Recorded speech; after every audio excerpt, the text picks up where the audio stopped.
قرآن کو روزانہ ہم پڑھیں، روزانہ ہماری زبانوں پر قرآن کی تلاوت کا معمول ہونا چاہیے۔ اس کی بڑے فضائل ہیں۔ 1 حرف پڑھو، کم سے کم 10 نیکی ہے، کم سے کم 10 نیکی ہے 1 حرف پر۔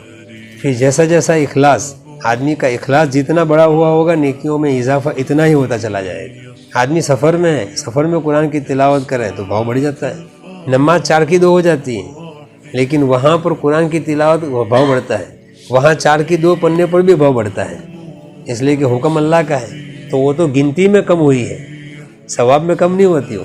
اور پھر آدمی سارے غفلت میں اور وہاں پر قرآن کی تلاوت کریں تو بھاؤ اور بڑھ جاتا ہے۔ اس لیے ہماری زبانوں میں، ہمارے اندر، ہمارے گھروں میں مستورات بھی قرآن کی تلاوت کریں، ہم خود بھی اس کا اہتمام کریں۔ نہیں آتا ہے تو ہم سیکھیں، ہاں یہ کوئی عذر نہیں ہے کہ مجھے نہیں آتا ہے۔ دنیا کی بہت ساری چیزیں آدمی بڑی عمر میں سیکھتا ہے، بہت ساری چیزیں ہیں بڑی عمر میں لوگ سیکھتے ہیں۔ انگلش نہیں آتا ہے تو لوگ سیکھتے ہیں، موبائل میں انگلش آتا ہے لوگ سیکھ جاتے ہیں۔ ان پڑھ سے ان پڑھ، گنوار سے گنوار کھیڑوت ہے، لیکن اس کو بولو تو وہ بھی بولتا ہے ریچارج کراؤ ان سے، تو کیسا آتا ہے ریچارج؟ سنتے سنتے ریچارج لے سو تو کہ پیسہ نہ کھاوانا، اس کا پھر ترجمہ بھی کرتا ہے وہ کہ ریچارج نہ ہو بات نہ تھا، وہ سب سمجھتا ہے، وہ کو دل پر لیا اس نے۔